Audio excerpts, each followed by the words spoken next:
सभी श्रोताओं को नमस्कार। लीजिए सुनिए हिंदी लोक कथा अजगर। बहुत वर्ष पहले एक राजा की दो रानियां थीं। बड़ी रानी शोभा बहुत अच्छे स्वभाव की दयावान स्त्री थी। छोटी रानी रूपा बड़ी कठोर और दुष्ट थी। बड़ी रानी शोभा के एक पुत्री थी, नाम था देवी। रानी रूपा के भी एक बेटी थी, नाम था तारा। रानी रूपा बड़ी चालाक और महत्वाकांक्षी स्त्री थी।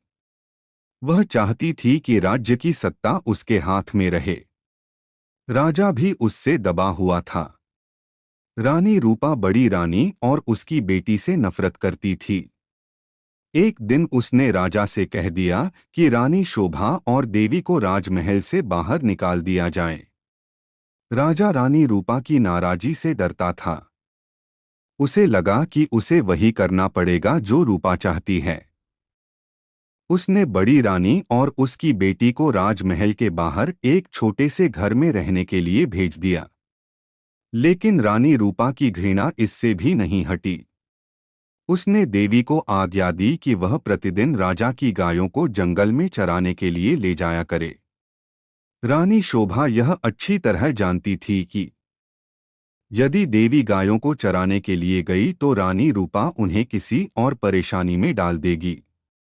इसलिए उसने अपनी लड़की से कहा कि वह रोज सुबह गायों को जंगल में चरने के लिए ले जाया करे और शाम के समय उन्हें वापस ले आया करे। देवी को अपनी माँ का कहना तो मानना ही था, इसलिए वह रोज सुबह गायों को जंगल में ले जाती। एक शाम जब वह जंगल से घर लौट रही थी तो उसे अपने पीछे एक धीमी सी आवाज सुनाई दी, देवी देवी, क्या तुम मुझसे विवाह करोगी? देवी डर गई। जितनी जल्दी हो सका उसने गायों को घर की ओर हाँका।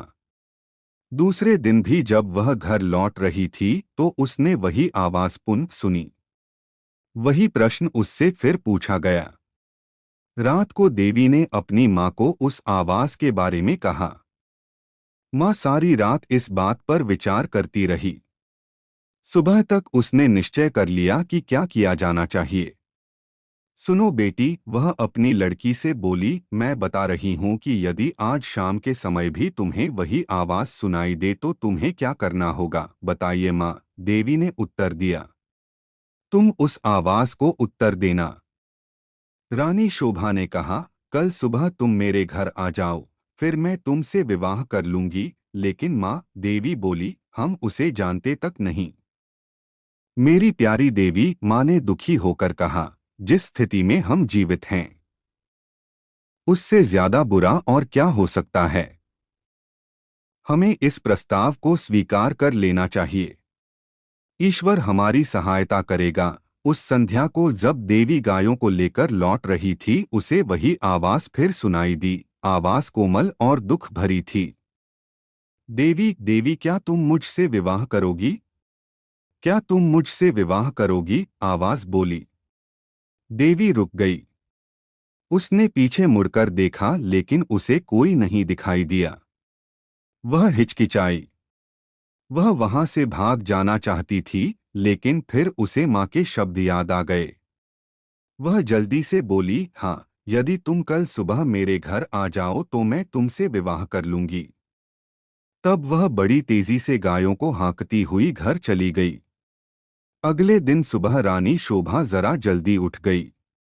उसने जाकर बाहर का दरवाजा खोला, देखने के लिए कि कोई प्रतीक्षा तो नहीं कर रहा। वहां कोई भी न था। अचानक उसे एक धक्का सा लगा और वह स्तब्ध रह गई। एक बड़ा अजगर कुंडली मारे सीढ़ियों पर बैठा था। रानी शोभा सहायता के लिए चिल्लाई। देवी और नौकर भागे भागे आए कि क्या बात है। तभी एक आश्चर्यजनक बात हुई। अजगर बोला, नमस्कार। उसका स्वर बहुत विनम्र था। मुझे निमंत्रित किया गया था इसलिए मैं आया हूँ। आपकी लड़की ने मुझसे वायदा किया था कि यदि मैं सुबह घर आ सकूं तो वह मुझसे विवाह कर लेगी। मैं इसलिए आया हूँ। रानी शोभा की समझ में नहीं आ रहा था कि वह करे तो क्या करे। उसे तो यही आशा थी कि किसी दिन कोई सुंदर नौजवान उसकी लड़की से विवाह करने आएगा। उसने यह कभी नहीं सोचा था कि वह अजगर होगा। एक नौकर भागकर रानी रूपा के पास गया और उसे उसने सारी घटना बतला दी। रानी यह सुनकर प्रसन्न हुई। वह उसी समय अपने नौकरों के साथ रानी शोभा के घर गई। यदि राजकुमारी देवी ने किसी के साथ विवाह का वायदा किया है, वह बोली, तो उसे अपना वायदा अवश्य निभाना चाहिए। रानी होने के कारण यह देखना मेरा कर्तव्य है कि वह अपना वायदा पूरा करें। उसी दिन विवाह हो गया। रानी शोभा और देवी के लिए यह कोई प्रसन्नता का समय नहीं था। लेकिन इतने दुर्भाग्य सहने के बाद वे किसी भी प्रकार की विपत्ति का सामना करने को तैयार थीं। विवाह के पश्चात अजगर अपनी पत्नी के साथ उसके कमरे में गया। सारी रात रानी शोभा ने प्रार्थना करते हुए बिताई कि उसकी बच्ची ठीक ठाक रहें। दूसरे दिन बड़े सवेरे उसने देवी के कमरे का दरवाजा खटखटाया। एक सुंदर नवयुवक ने दरवाजा खोला। देवी उसके पीछे खड़ी थी।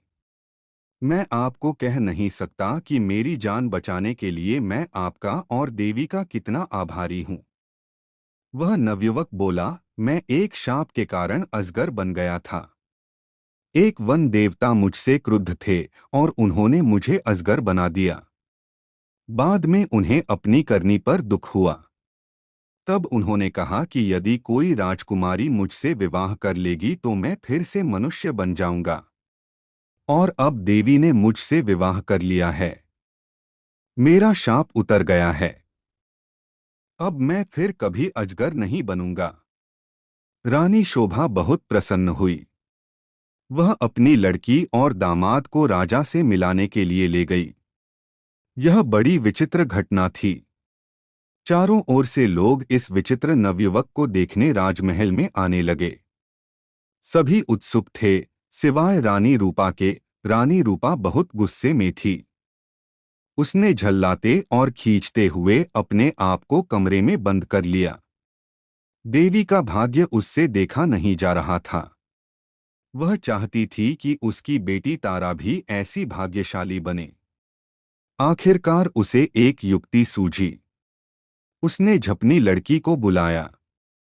देवी का विवाह तो अब हो गया है, वह बोली, इसलिए गायों को जंगल में चराने के लिए तुम ले जाया करो। नहीं, तारा चीख कर बोली, इतने नौकर हैं तो फिर मैं क्यों गायें चराने जाऊं? यह मेरी आज्ञा है। रानी क्रुद्ध होकर बोली, एक बात और भी सुनो। यदि जंगल में कोई तुमसे विवाह का प्रस्ताव करे तो तत्काल कह देना कि तुम विवाह के लिए राजी हो, यदि वह अगले दिन सुबह हमारे घर आ जाए। तारा माँ की इस योजना से भयभीत हो गई। वह गायों को जंगल में नहीं ले जाना चाहती थी। वह खूब रोई, लेकिन रानी फिर भी नहीं पिघली। तारा को उसकी आज्ञा माननी पड़ी। तारा रोज सुबह गायों को जंगल में चराने के लिए ले जाती और फिर शाम के समय वापस ले आती। लेकिन उसने एक बार भी जंगल में किसी तरह की आवाज नहीं सुनी जो यह कह रही हो, क्या तुम मुझसे विवाह करोगी? फिर भी रानी निराश नहीं हुई। जंगल में कोई अजगर तो था नहीं जो तारा से विवाह का प्रस्ताव करता। इसलिए उसने खुद अजगर ढूंढने का निश्चय किया। उसने अपने नौकरों को एक अजगर लाने की आज्ञा दी। बहुत खोज करने पर काफी दिनों पश्चात उन्हें एक बहुत बड़ा अजगर मिला। उसे पकड़कर वे राजमहल में ले आए। आखिरकार रानी का अभिप्राय पूरा हो गया और उसने तारा का विवाह इस अजगर से कर दिया। अब रानी को संतोष हुआ। विवाह की रात तारा तथा अजगर को एक कमरे में बंद कर दिया गया। रानी अधीरता से सुबह की प्रतीक्षा कर रही थी। रानी रूपा ने सवेरे सवेरे ही लड़की के कमरे का दरवाजा खटखटाया, लेकिन कोई उत्तर न मिला। उसने जरा और जोर से दरवाजा खटखटाया, लेकिन दरवाजा तब भी न खुला। रानी से और प्रतीक्षा न की गई और उसने धक्का देकर दरवाजा खोल दिया। मोटा अजगर जमीन पर पड़ा हुआ था, लेकिन तारा का कहीं पता नहीं था। रानी चीख पड़ी, महल में सभी ने उसका चीखना सुना।